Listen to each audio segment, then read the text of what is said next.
barki démb la fi jigéenu wérul daanu ci biir ndox mi mag ñi dematuñu jàkka ja ndax ndox mi xale yi mënuñu jàngi ndax ndox mi ñi seen i bët neexul ñu ngi fi mënuñu jàll ndax ndox mi ñi ngi ci ñeenti atu yàlla mënu fee jóg ku ñu xam ni war nañ la xalaatal jooytu la dem nañ ci yow jooytu la pour nga dimbalil ñu ndox mi mënut a deñ kon tey buñ ko dee jooy ba imaam yi génn quartier bi ñëpp génn xale yi ndaw yi góor ñi ñëpp génn kon mujj na def ba mu ëpp na métti gi moo ëpp ndax man mii taxaw fii di yow wax ak yéen am na année boo xam ne dama génn du fëgg buntu kër yi ñu leen dañuy séddale ceeb buntu bi dina marmiyal nit ñi génn muy ñaari rakkay ba ci suba sa dama nu génnee mu di buntu bi ne dama ni leen dara xewul nan leen tubbi ci suufas dex gi léegi ñu fekk ñu fi jamonoy politique dëgg la juróom-ñeenti ministre ñi ngi nar ba ma laalee suufas dex si dañ ma fekk si préfecture moo yónnee ndaw laajte kuy mati see ñu jël si ma yóbbu ma préfet laaj ma lu waral li man ko suñuy mag ñoo dee ci ndox mi dañ leen di génne di yóbbu hôpital suñu borom dogal ñu daanu yàlla moom leen ci ndox mi kon lii yàgg na dañuy wax 4 ans ndax lii moo tax mais ndox mi ëpp na 4 ans ba nu juddoo ba tey ñu ngi ci ndox mi ba nu juddoo ñun ñi taxaw te yor suñuy doom ak suñuy njaboot ba tey ñu ngi ci ndox mi jooytu nañ ko guddi jooytu nañ ko bëccëg am na borom oto bu ñëw taxaw ak ay moto pompam dama ne ko soxlawuma la li ñu soxla mooy ku ñu tëlil pavé boo xamante ni bu doon pavé sax ñu am ka booba lii amu fi man ca ñëkk a jooy ba tëli bi pavé bi taxaw fi maay pee kon ñun ragaluñu li ñuy wax mooy ku ñu jàppale la ku ñu dimbali la ki fi nekk di bees dañ koy jooy sunu métit ki fi nekk di bees la ñuy jooy sunu métit ci xolam la ñu bëgg mu dugg ci parce que ñun sonn nañu mënuñu dem marché suñuy élèves mënuñoo jàngi xale yi dematuñu daara mag ñi demuñu jumaa kenn ci doomu aadama bu bëgg a doxi sa soxla mënoo jaar ci mbedd mi am nañu benn adresse bu bon taxi boo jël mun la bu dee ndox ma dew ma kon Médina Marmiya am na adresse boobu la ñu bëgg dindi muy adresse ndox mu salte de adresse lu bon ndoxum foos julliwul jàppul amul diine amul lislaam foo ci jaar sobe nga jaar kon ñun li ñuy wax mooy ku ñu jàppale ku ñu dimbali ku ñu génne ci ndox mi tàyyi nanu dee nanu suñuy njaboot a ngi feebar alxuraan laa leen di waxal de biiru yi tañ ñi yaa ngi rey nit ñi te ndox mi moo ko indi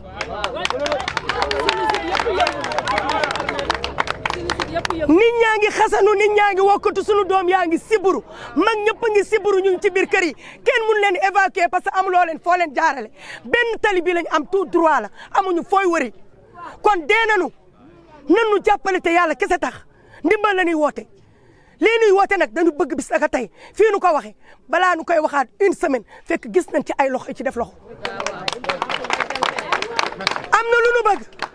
te li ñëpp bëgg ci lañu bëgg li ñëpp di dox ci lañu dox am na jëmm yi foofu seen alal di débouché di yóbbu di tuuri buñ ko defee ñetti fan ñeenti fan ndox mi dellu si waat te seen ay alal la ñuy fab te ci koñ bi lañ dëkk ay doomu dëkk bi lañu kenn ku ne li nga war a jànkonteel yaa ngi koy jànkonteel pour li baax mais amuñu doole bi li ko war a dindi war ko dindi ci doole ci kaw la ne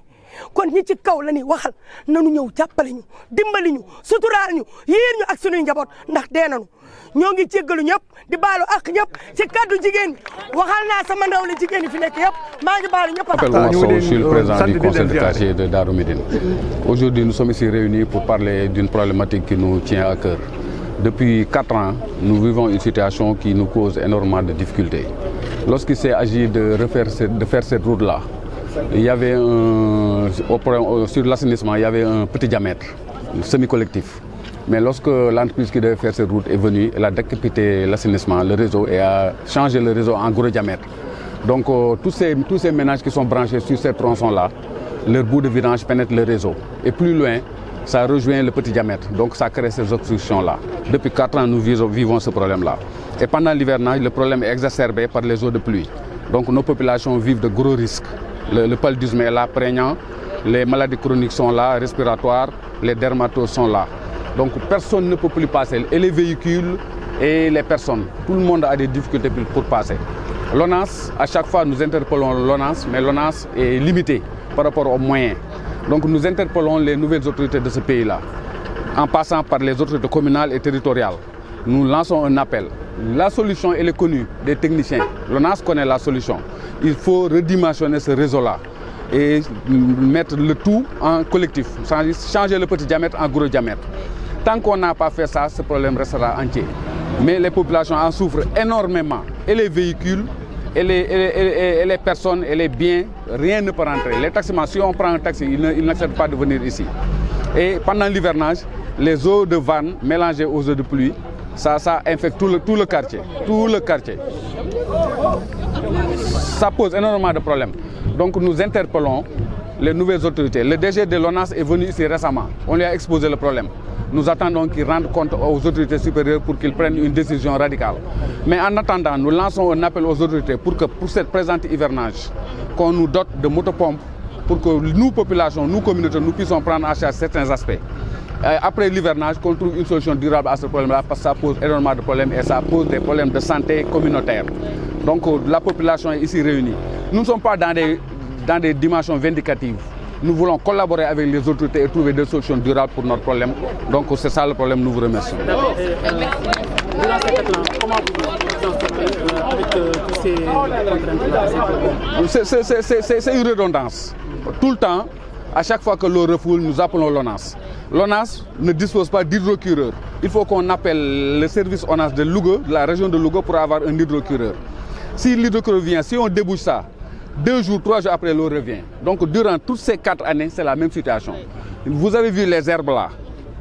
Ça démontre la durée de cette eau-là sur cet espace-là. Donc c'est un problème de santé communautaire. Nos populations sont en danger. Il faut qu'on trouve une solution radicale à ce problème-là. Il faut redimensionner ce réseau. C'est à la portée de ce gouvernement-là. C'est à la portée de l'ONAS. Donc il faut redimensionner tout le semi-collectif.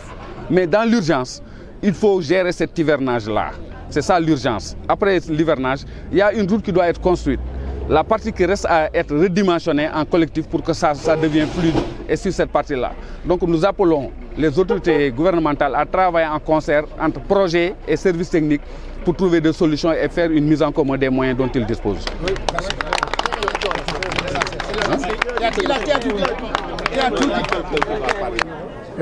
ndax yàlla de waxoon na ngeen dimbalante ci ragal yàlla bi taqwa bu leen dimbalante ci bakkaar yal na ci yàlla musal yonent bi sallallahu alayhi wa sallam mu ne kay an-nazaafatu min al-iman mu ne set ci diina la bokk ndax nit bu setul du mun julli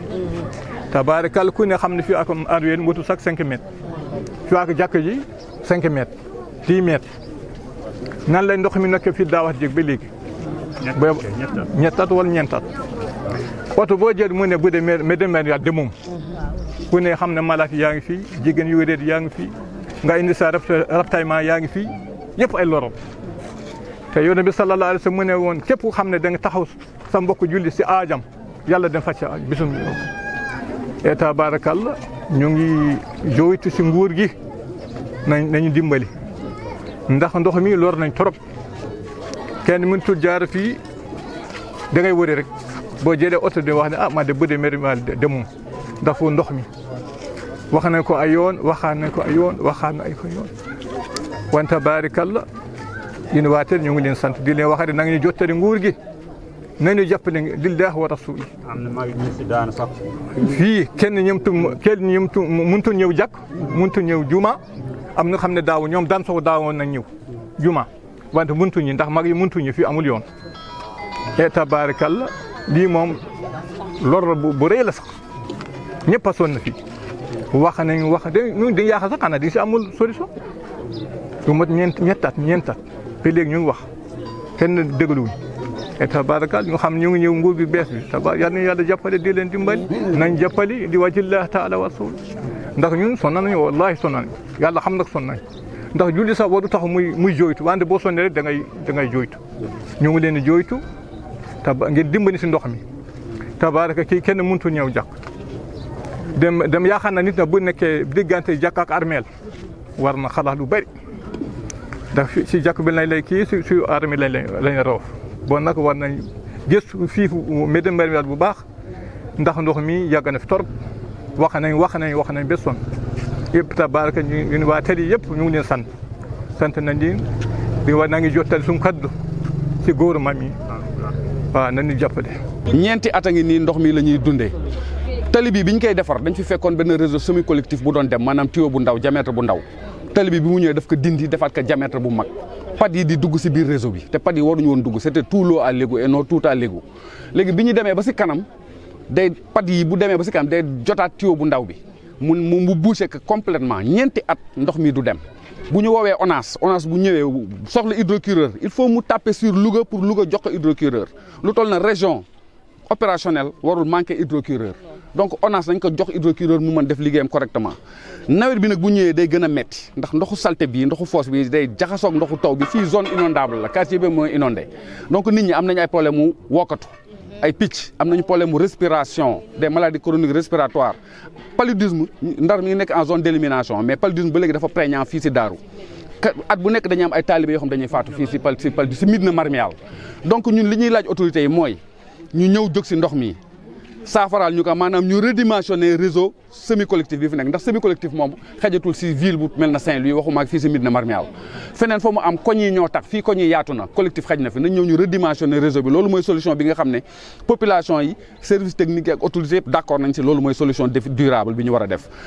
pour le moment nag li jàmp suñu kanam mooy nawet bii ñu taxaw ndox mi ngi ñëw dëkk yi jot taw yëpp inondé na te ñu ngi koy seetu fii zone inondable la zone marécageuse la woon donc bu ndox mi ñëwee taw ndoxu fosse beeg ndoxu taw bi day jaxasoo